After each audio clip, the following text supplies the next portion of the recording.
Welcome to The Real Deal, where it's all about businesses in central Massachusetts and northeastern Connecticut.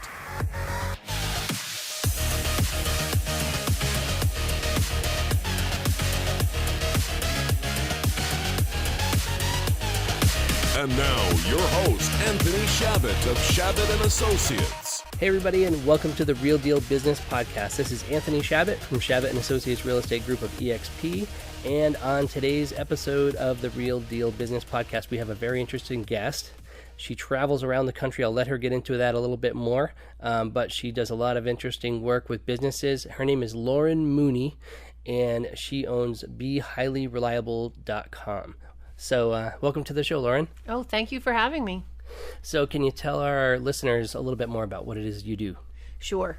So I'm a nurse, and I had some 10 wonderful years working at Day Kimball back in the day, and my real passion is healthcare. And the whole issue of people setting out with really good intentions, having good plans, and then somehow we keep experiencing things going wrong and failures. Well, we experience that in every type of industry, but in healthcare, it's really, really critical that we figure out how to make things go right. And we know right now that unfortunately preventable harm is taking the lives of 1,000 people a day in the American healthcare system, and about 10 to 20,000 people today will suffer severe temporary or permanent harm. So I am working on combating that problem. Great. Well, it's an honor to meet you. We actually met because you heard that I was a local real estate photographer in the area. So I came over, we did the works, we did the drone, the virtual tour floor plan photography, and along the way we found out that we have a lot of interesting ways that we can work together in other ways. So I'm so happy that we ended up meeting up, and very happy to be having you on the podcast here today. So can you tell us your contact information? That's the first thing I like to talk about. Oh, sure. So my website is BeHighlyReliable.com. My email is Laurin, Laurin, at BeHighlyReliable.com. And my phone number is 860-377-3380. Okay, so now your business is, or what you do is really a service for large companies, would you say, in general? Okay. Well, actually, what I've developed is a way to teach anyone who's working in the healthcare planning or delivery. So we have leaders that plan down to every type of person delivering care. The nature of my work is that the nuclear navy and other industries came before us in realizing how to consistently produce safe work. Why? Because they didn't want to sink their nuclear submarine. Aviation followed suit, realizing we've got to keep these planes in the air. Over time, these organizations became known as high reliability organizations because they could really consistently produce safe outcomes. So right now, with the problem in healthcare, there's a push for healthcare to start emulating these industries. And what I'm doing is helping translate these ideas in a meaningful way. So my goal is to make it understandable, super accessible for anyone from a small office to a large system, and really actionable, helping people know exactly what to do.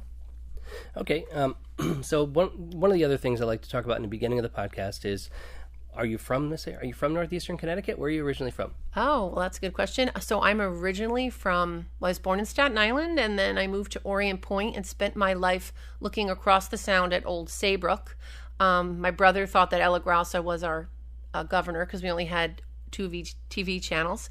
After college, I landed working in Hartford at St. Francis and found my way here. My husband is a dentist in Putnam, and we have spent 30 years here now this month.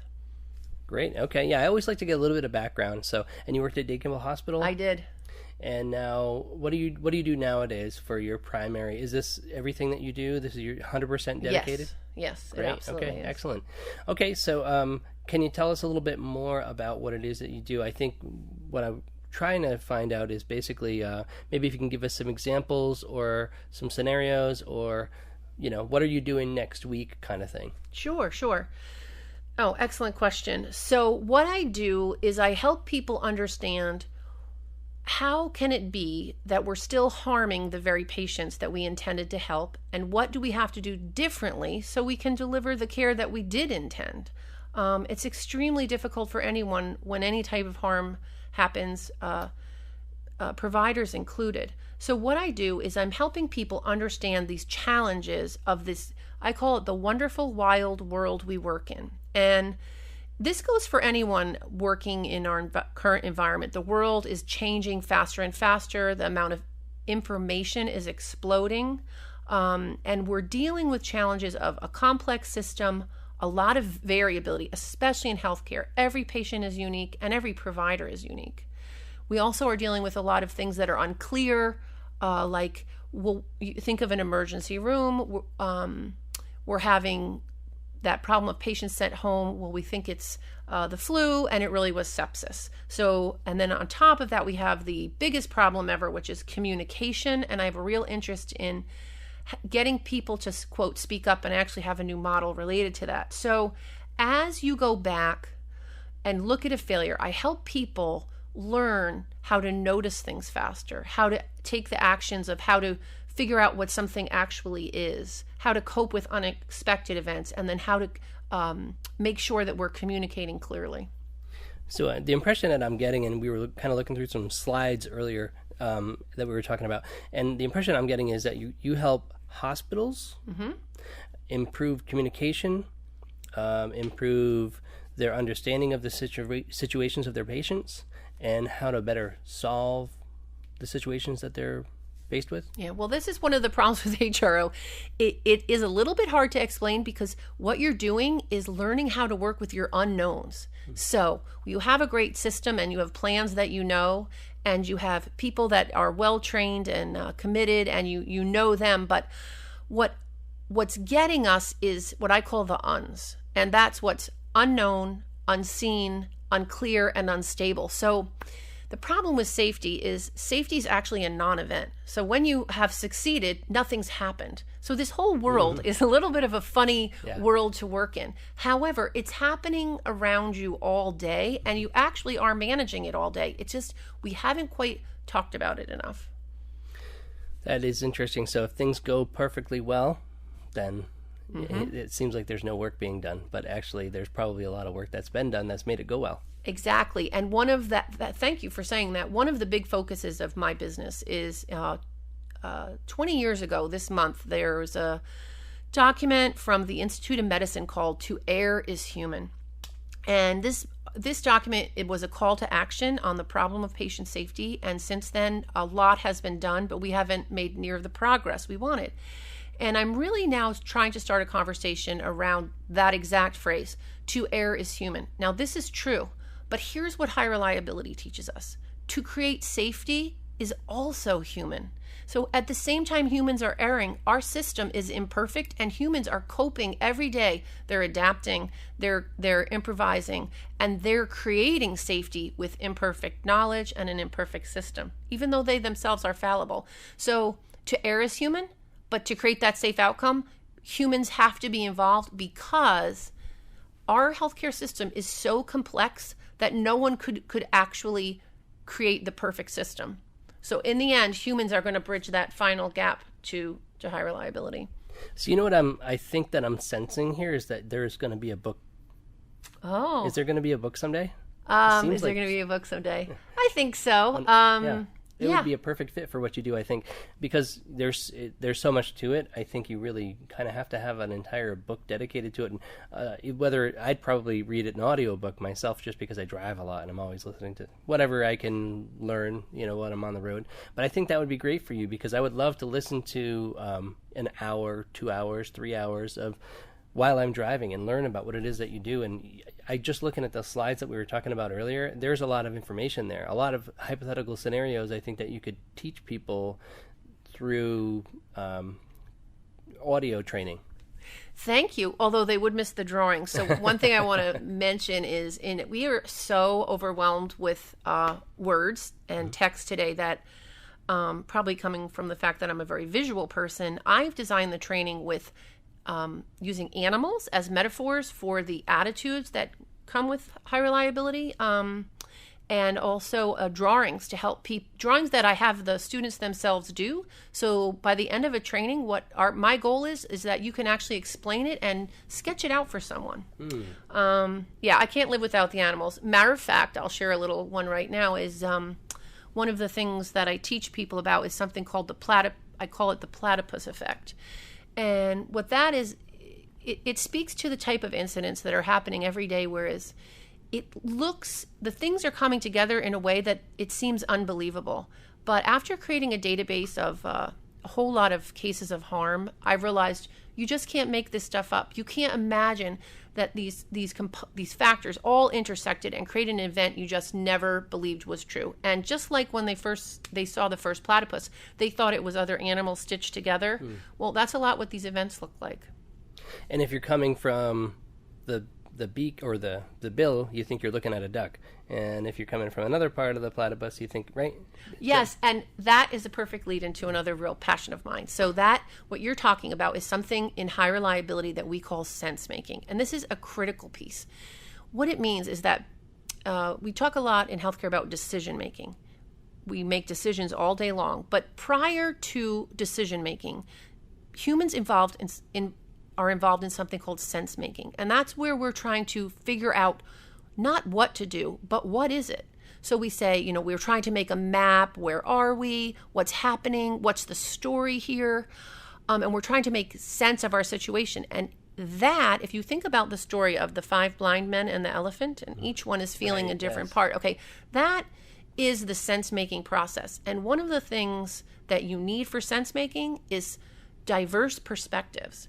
Now, this led to my second real model that I'm offering to healthcare, which is called speaking in. In healthcare, we have a real problem getting people to share concerns or ideas because the strong hierarchy in healthcare has created just a real fear of speaking up. And I remember the day I was reading some meta-synthesis of all the articles of why speaking up doesn't work. And I realized, this whole idea of speaking up higher in the hierarchy, or am I speaking up and I have to be loud because no one's listening, got me looking at everything. And I realized that the phrase, I'm going to go out there and say we need to abandon the phrase speak up. We need to stop telling people to speak up. And I'm promoting a process called speaking in. And this is an intentional, inclusive, invitational leadership practice that is initiated by leaders. When we tell people to speak up as authority, we're placing all the responsibility for upward communication on them. And I think we need to share the burden there. Can I interject a little bit? So hypothetically, what I'm thinking about is there's a situation in a hospital where the doctor, or I'm not even really familiar with the structure of how hospitals work, but there's a team of people and there's a leader, and you think that the team should be speaking up, but there's a possibility they'll be ridiculed by their colleagues that would try to make them look like they don't know what they're talking about. Why would you ask such a stupid question? That kind of thing, right? But instead of putting them on the spot and putting them in that position, you're having the leader ask for people's opinions of their situation and how they could improve it? Yes, because leaders do not realize how scary they are. They think, anyone's going to tell me anything, but that's absolutely not the truth.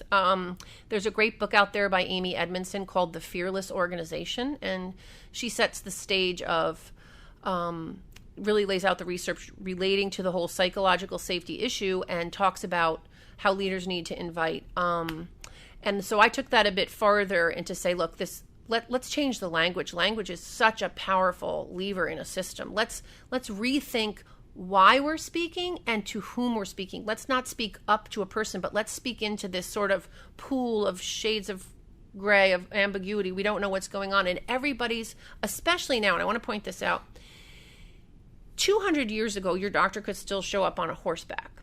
Now, information is the volume is so large that it's highly fragmented. So you actually are using the diverse perspectives to put the picture back together of what's happening.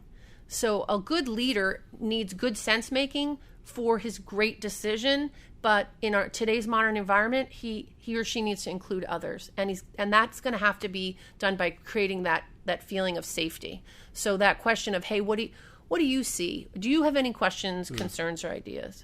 It seems like you're actually helping the hospital improve their communication their thought process, their decision-making process, and to improve the different methods that they use to diagnose people, solve problems, that type of thing. Yes, definitely. So every day, things are unfolding in a really dynamic way. So many things are unclear every minute of the day. And what we need is people who are able to better notice and who are able to speak about it. So I'm kind of cluing them in, hey, guess what? HRO, I'll give you a tip, is HRO is all about responding to weak signals, a small sign that something... HRO? Oh, HRO. Shoot. High reliability organizing, the technical name of what they... It's how they describe the way people approach work in the nuclear navy, the nuclear power, and aviation. They did some original research, and they found that these folks worked with 5 very distinct attitudes and actions, and they're called they're a little bit tricky. I'll tell you them. It's called preoccupation with failure. They are reluctant to simplify their interpretation to things. They're very sensitive to, quote, operations, meaning they're operations of their system, not operations on patients. They are committed to resilience and being adaptable, and then they practice deference to expertise. Now, most people say, what? So they do describe this, but what I did is I took those 5, a little bit hard to digest hallmarks, and turned them into 7 questions. And these 7 questions, whether you understand high reliability or not, will actually bring HRO to life in your organization. So that's the key thing I think I'm going to be able to see happening. Right now I'm working actually with a tree company, and we use this pre-hurricane because when they go into post-hurricane, getting those trees off the wires, very little is clear and very little is stable. A whole lot is unknown. So they have to work with a certain mindset. So it seems like you're helping organizations think more clearly, communicate more effectively, and eliminate error. When we were talking about it before, how you go to these different conferences and speak. Yes. How many are you doing? You have one coming up, right? Yes, I do. Well, actually, I'm going down to visit with everyone at Association of Healthcare Risk Managers. I'm going to be going down to Institute for Healthcare Improvement. I also am really privileged to be the track lead for, it's called HPRCT. They don't love their name, but it stands for Human Performance, Root Cause Analysis, and Trending. And that is a beautiful conference because what it is everyone from the different safety approaches gathers together, and we share our latest, innovations and support each other and research. So I lead the HRO track for that, and that's really the basis of where I've been able to get my mentorship. I've been mentored for 5 years from people from nuclear navy, nuclear missiles, a physician who's very much a leader in HRO. And I think we have so much to learn from the other industries, and I love bringing that knowledge in. So just out of curiosity, what types of businesses should be contacting you to learn more about what it is that you do and how you can improve their organizations? Okay. What types of businesses are your best clients? Sure. I'm working with healthcare. There's some big groups out there, so it can be a little bit hard to compete with them. But I could help any organization who has outcomes that they really care about in our modern society, and they find that they're failing despite continual process improvement and despite well-trained staff, probably would benefit from looking at how the HRO mindset can allow you to achieve the outcomes you're intending consistently by taking your focus off of everything you know and getting really better at handling what you don't know. Very interesting. So healthcare organizations, entire hospitals, small hospitals, large hospitals. Doctors' offices, nursing homes, anywhere that people are gathered together in a complex system trying to manage the things they're uncertain about could benefit. I think real estate could really benefit from this too, actually, because I think we were talking about this before, because there are so many things, and being a realtor, I see all of these, the different forms, the different states, the different clients. You have residential, commercial, investors, and then you have multifamily, single family, commercial buildings. So there are so many different ways to communicate. You could probably focus on healthcare for 1 year and then maybe take a break and change your mindset for a year and take a break and just do real estate for a little while. And you said you're working with a tree company now too, right? Yep. So how does that work? How does that fit into high reliability? Oh, well, they have quite a time out there. So think about this. If you have work where every single time you show up to work, it looks different. Every single tree they go to trim is on a different spot of a highway. It's a different time of day. Their weather is changing constantly. I really have learned to have great respect for the people out there that are keeping our power lines going. It is extremely dangerous. So we're teaching them, how do we, quote, engage ambiguity? How do we probe a system that's situation that's unclear? So let me give you an example from my own life. Because I was trained on this, I had a terrible horse accident in 2017 and things unfolded in a kind of a messy way. And at one point I was home after being put back on my blood thinner, and I kept feeling this funny pressure on my shoulders, like literally like this invisible person was pressing on my shoulders. And that was my only symptom. And I'm like, this is the strangest thing. And I just keep thinking back to Dr. David Van Stralen, my original mentor. And he said, you have to engage ambiguity. You have to act to learn. Even anything you do in an uncertain situation will bring you more knowledge. So I drove to the hospital and I went in and I said, you're not going to believe this, but I think I could have a head bleed. And the PA said, do you mean you want me to assure you that you don't have a head bleed? And I said, I absolutely do. And sure enough, I had two. So I did not have the correct symptoms at all, but I knew I had to figure out what was going on with this very strange thing. The other example is after that, of course, they gave me an IVC filter. So that's protects you from blood clots coming from your legs because of the head bleed. And they said, you know what, Laurin, this is great. You're going to be totally safe now from a PE. And they sent me home. And 2 weeks later, the day my mom left after taking care of me, I got a funny pain in my back. And I said, oh, I probably just pulled a muscle. And I went to sleep, and about 1 a.m. it was worse. And I said, I cannot believe this. I said, could it be? And I drove myself to UMass, which was a dumb idea. And sure enough, I had another pulmonary embolism. And I will tell you that the pulmonary team there could not believe it. But my work with HRO has led me to understand that what is possible is actually a lot greater than what we think is possible. And if I could sum up one thing for people to take away in terms of how to understand high reliability is directly related to your understanding of and your ability to cope with all the possibilities that show up in your work world. So I believe more things are possible now because I've seen them. And next time you folks are out there looking at something that went wrong in your work, take a look at if you thought, gee, did I really think that was possible? Because they didn't think that it was possible to sink the Titanic. Over and over, you'll say, well, we never thought some of the fires in California, like we never prepared for this. And that's why we're getting surprised with the unexpected. Well, I can definitely tell that there has been a lot of thought put into what it is that you do. And you can also tell it's a little bit of a complex subject to, I think, comprehend initially when you first hear it. Because there are all these, you can tell there's been a lot of work put into this category of thinking and that category of thinking, and they all build upon each other. And you reference all of these different canisters of information, if you will, silos of information, however you want to word it.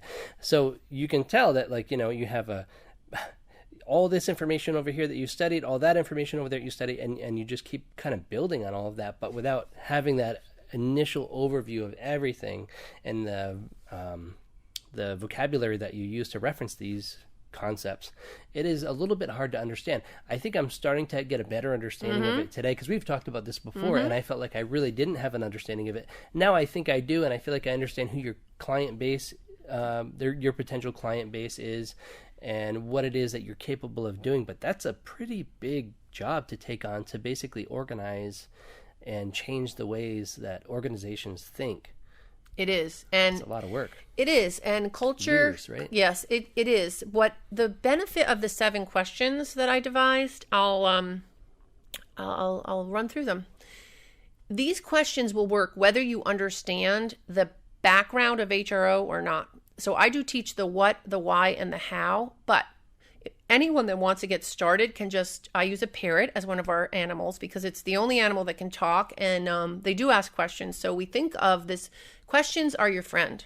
Okay, so the first thing you can do is ask more questions and have a questioning attitude. So I'll run through my 7 questions real fast. What is the intention?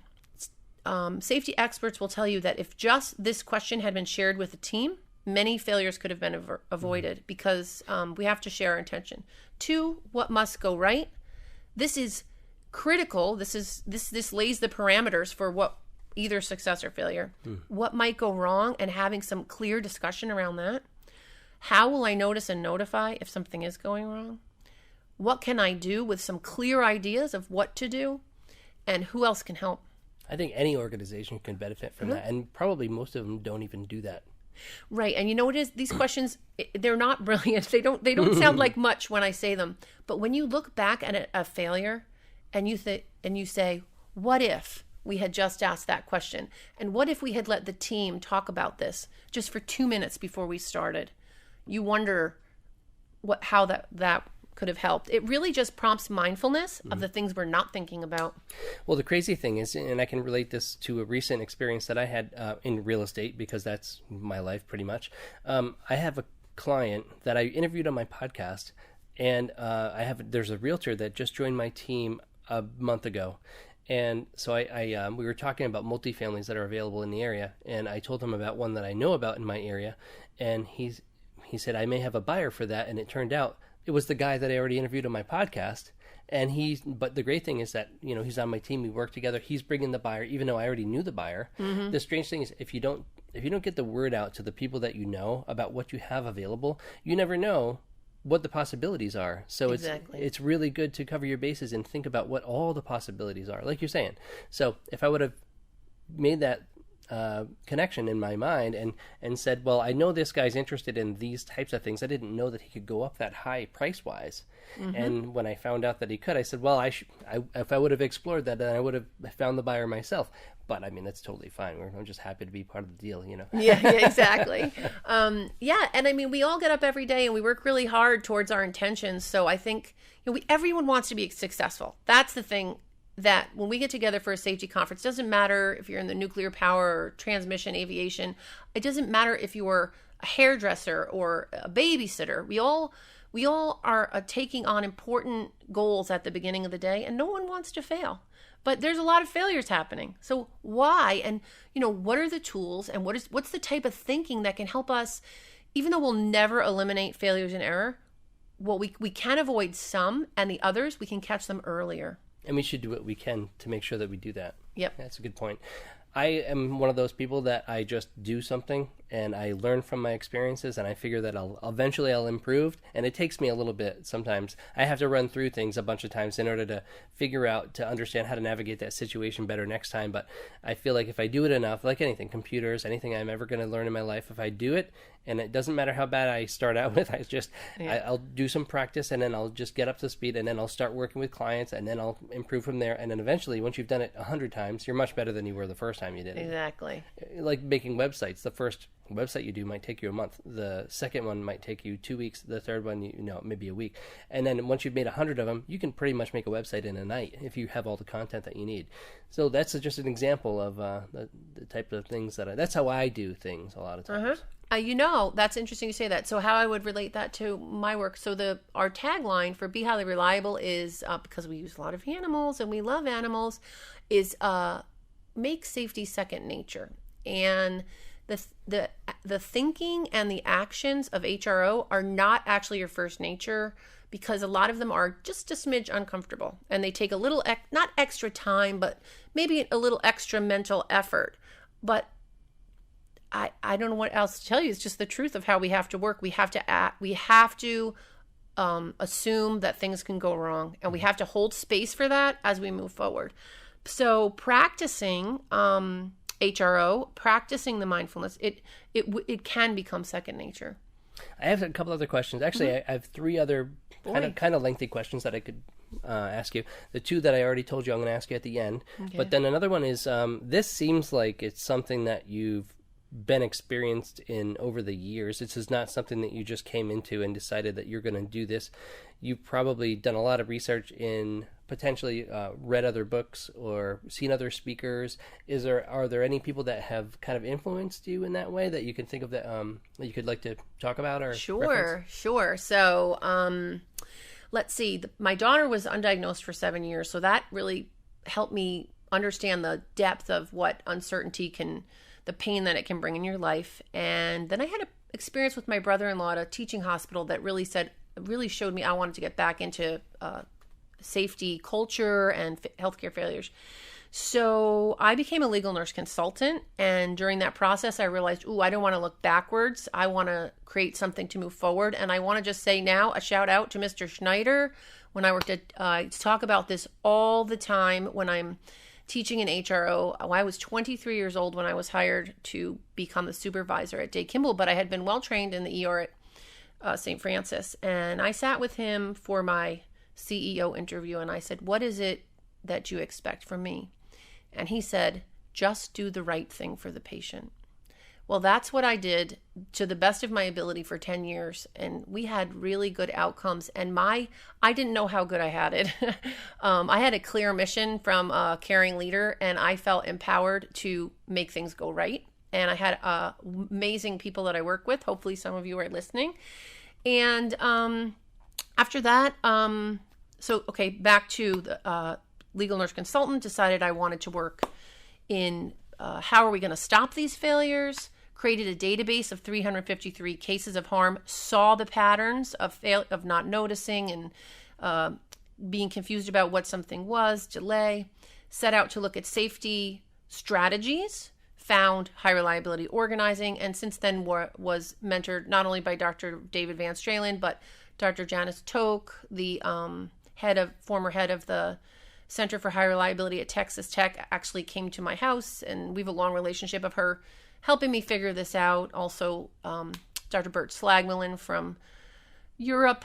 These people have taken me in and really helped shape my thinking. Of course, anyone who's interested in this, I would suggest you get Managing the Unexpected, written by Wyke and Sutcliffe. They are the original academic writers on what they found. So that's and of course my family, who's really, really up to speed on HRO, whether they want it or not. They've been wonderful. Actually, my daughters have a lot to do with my business here. So yes, what was there another question? I was asking if there are other books that you've read, books. Or other inspirational speakers, or training that you've... Let me think. It sounds like it's real life experience. Oh, the real life experience, yes. I want to say that, and one of the promises I make to someone that works with me is that my goal is that you learn HRO and then you live it as we actively support you in like real time, real work application, and that you come to love high reliability organizing the way I do. It's really just an approach for your work that aligns with the nature of the world we work in. All it is a way of thinking about how life comes at us. I think those 7 questions really simplify it. And you could actually apply it to even the way your household operates. Oh, yeah. Well, There's so many applications for this, I think. We did have a terrible tragedy, and I used it to plan a funeral. I've used it to go on trips. So we're headed to Baltimore on Saturday to be a vendor at the Risk Management Conference. And we're going to use those questions like, what's our intention of getting to this show? What must go right? And we're using the framework. Now, we're still going to come across all kinds of unexpected events. And then we're hopefully preparing for them, and then also having plans. Okay, who else can help us if we get into trouble here? The 7 questions, you could use it. One of the exercises I designed is to use it to make a plan to bring 6 6-year-olds to a birthday party at the zoo. And all of a sudden, these questions are going to open up things you never thought about. What could go wrong? A lot. Oh, yeah. I have my fiance has 3 kids. I have 2 kids. So sometimes together, the 7, when we all get together, yeah, it's pretty much like being around a school. You're taking a school field trip with all the kids. So yeah, there's a lot of variables that could happen. There's a lot of variability. Okay, so a couple other questions that I have for you. Since you've been doing this type of thing, and I try to ask everybody this on my podcast, are there things that you wished you would have known when you first started that would have really helped you along your path and maybe made it more efficient, or helped you go through a bunch of problems that you ran into, or challenges that you could have avoided if you would have known about? Oh, that's a great question. First thing is coaching from someone that's farther along in the process than you. Yeah, that's huge. It's so huge. You will stop, you will cut out a bunch of mistakes that way, and you also get the sort of that encouragement to keep going during the rough times. Secondly, hire professionals to do what you're not good at, which for me is bridging the digital gap. Be very clear on, now that might sound funny after today's message, because I know this work is a little bit difficult to understand, but really getting clear on what you can bring before you try to go into any bit of the mechanics of your business, and making those phone calls. So this is a fun, they have it on all kinds of business things, that we love our business and we love our what we've created, but getting out there and just getting so in touch with your customer and really delivering what they need. So I'm going to be with 3,000 of them next week. So I want to be full of questions is my goal. I love that the coaching thing, I think, is definitely super important. And I feel like I don't have a coach, really. I have, I should say I do have mentors, experienced commercial realtors that I've established a really good relationship with. When it comes to the residential, I really feel like I know so many residential realtors. They're all kind of like a collective mentor for me, from Massachusetts to Connecticut. And I am always on photo shoots, and I'm always talking to realtors from all over the place, gathering information. And I work with literally hundreds of realtors all over the place. So I feel like I do kind of have that as a mentor, but it's not really like I'm not paying somebody. And I think I've heard you need to pay somebody actually to be a mentor, because you're going to make sure you get something out of it, and they're going to make sure they provide you with something out of that. So I think I might need to actually hire a mentor. Absolutely. Yeah. Let me tell you. So I have a few different ones, but I hired a mentor / project manager for getting this project done. And I met her in LA at this other mentoring group. And I got to tell you that I know my phone call is tomorrow at 10:30 with Judy. And two things happened because of Judy's coaching with project management. One, she helps me realize all the stuff I was doing that I didn't need to do, so I actually felt freer.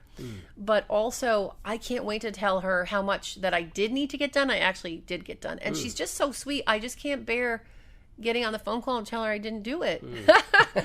Helped you with your accountability. Oh, yeah, that's yeah, great. and she accountability coaches, they have those just for that. Yeah, and she said, why don't you make this one phone call before you go back to whatever you were doing? And I reached out to this professor, and she was like, oh, I'm teaching next year down on Long Island, and I totally would love to talk to you about how this could help our master's students. I almost didn't make that phone call. And that's where a coach is like, they'll laser focus you on what's efficient and effective and really gets the job done. Right, and they could point out those things that are super important that you can't avoid doing, that maybe you weren't going to put that much emphasis on. Okay, so one other question that I have for you is, and I'm not sure if this really applies to you because I know you're so out there across the country talking to different companies, but was there a certain point in your career in this specific industry, in this venture, where you just saw I don't know if you saw the website hits escalate, improve, the Facebook likes, the amount of phone calls, emails that you get, requests for companies that are looking for your services. Was there anything that you've run into so far that you did for marketing or communicating with other businesses that made your business skyrocket at some point? Yes. So that's being willing to just get out there and being parts of groups, being willing, really getting together with other people that are passionate about what you're doing. So really, one conference in Tennessee led to being asked to plan another conference, led to co-presenting with engineer from the Mayo, led to being invited to a think tank at the Mayo. Just seeing where your strengths fit in with, everyone's got their different strengths out there, and just seeing that synergy that can happen with other people, that's really, it's about people. So for me, just to give you an example of some of the things that I've done, and I know you're completely different type of thing, but what I'm not good at, I'm good at Facebook. I'm not good at LinkedIn. I'm not good at Twitter. I really don't do email marketing as much as I should. Trying to think of, the print advertising, I think, is kind of like a limited scale, but I do a little bit of print advertising. I feel like I really could, but I do a lot of business networking. So these are all ways that you can get the name of your business out there. The podcast, the website, the social media stuff, I think is really good. But I think it would probably benefit me, like BNI. Are you familiar with BNI? Business Networking and International is a business networking. It's more for local businesses, because you really it's word of mouth advertising for other local business area owners in the area to refer you to create referrals. But there are also other organizations, and actually here's one you might find pretty interesting. I didn't even realize existed, but I think it's the Medical Legal Organization out of Boston would be a good one for you potentially. I actually used to do video production for a law firm, and actually that was not medical, it was just legal. There's a Legal Marketing Association out of Boston. I could get you the contact information from them, but that would probably be a good one for a hospital, because especially if they're having lawsuits about things, they might need to improve their processes, and you could help with that. Yeah, I mean, everyone's out there pulling for the same goal of, like, let's figure out how to make things safer. And one of the things that I'm really, passionate about is that this is nobody's fault. This is what happens when you try to do what we're trying to do. It happens. It's inevitable. It's so challenging. It's almost, when you really, look at everything that's happening, it's amazing that how much goes right that does go right. True. 200 years ago, we didn't have complications from open heart surgeries because we weren't doing them. Now we're able to do so much. Well, that just opens up more opportunities for failures and harm. And that's with everyone. High reliability has been very much applied to banking. Schools are now having trouble getting insurance because there's a lot of risk around that. So one of the key things that underlies all this is, how do we manage risk? And one of the things we think is that, well, we'll just make more rules and more policies, and rules are somehow going to keep us safe. But the rules actually, in some cases, make us less safe, and in other places just can never be sufficient. So what is that next wave? And there's 3 waves of sort of healthcare. One was, I'm forgetting the last one. Standardization is sort of where we are, where we thought, oh, well, what we'll do is checklists. Checklists are going to be the answer. What do we find out? Checklists weren't the answer. Okay, they're a tool, but they're not for everywhere. So the world is getting riskier, and things are happening faster. So I'm just hoping to support people to sharpen their skills in all the gray areas that exist in our work. So I'm a member of the local business networking associations in northeastern Connecticut, and I would love to have you sit down with us with the Killingly Second Saturdays committee. It's me and a bunch of close friends of mine, and maybe you could help us try to organize our organization a little bit better and make us, because we were just talking about the checklist situation. We have heads of each of the organization that, like, one guy's in charge of vendors, one guy's in charge of food vendors, one guy's in charge of volunteers, one guy's in charge of nonprofits, and one guy's in charge of the entertainment. So we have, or gals, and then so everybody has their own set of checklists. And now that you mentioned that checklist idea, maybe that's not the best way for us to go through it. We need checklists, I think, but then maybe there are other ways. And I love the 7 questions. We should apply those 7 questions to it. So if we could maybe can people get a copy of your 7 questions? They can, actually. Right. Yes. By Saturday, we will have the newly designed 7 questions. We're just doing a quick website revamp, so it'll be all there Saturday, and there'll be a place to download the 7 questions for sure. There'll be a link to hear me talking about the wonderful wild world we work in and the challenges of that. And I would love to help you guys apply what I do to help the community in any way I can. That's excellent. It'll be just a fun exercise for us too. So if you have the time to do that, I think it could probably get done in an hour. And it would kind of like get the word out a little bit about what you do. I know it's a much higher level national type of thing that you do, but I think it would be a fun exercise for us, and we could kind of get to know you a little bit better. Yeah, that would be great. All right, so how can people learn more about Laurin Mooney and BeHighlyReliable.com? Okay, so you can go to the website, BeHighlyReliable.com. You can also go to my other website called speakingin.org. That is a kind of a subcategory of BHR, because we know that the whole psychological safety, of course, is so much broader than healthcare. Anywhere we're trying to help people feel free. So those two places, and send me an email at laurin@BeHighlyReliable.com. Give me a call, 860-377-3380. And I love to see people succeed. Excellent. Well, thank you so much for being on the podcast, Laurin. I think it's going to come out great. You're going to be extremely happy with it.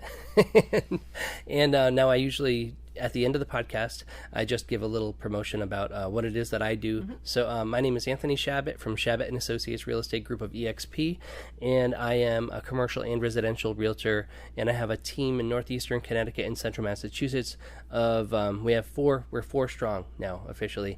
It's me, Megan Lawrence, Marco Epifani, and Jay Lorette, and so we're four strong. Very happy to announce the website is live as of today, shabbatandassociates.com. If you have any questions about any type of real estate or drone videos, virtual tours, floor plans, or professional photography, web design, video production, any of those things, let me know. We do it all, and we do the works with every single listing. So 508-847-0902.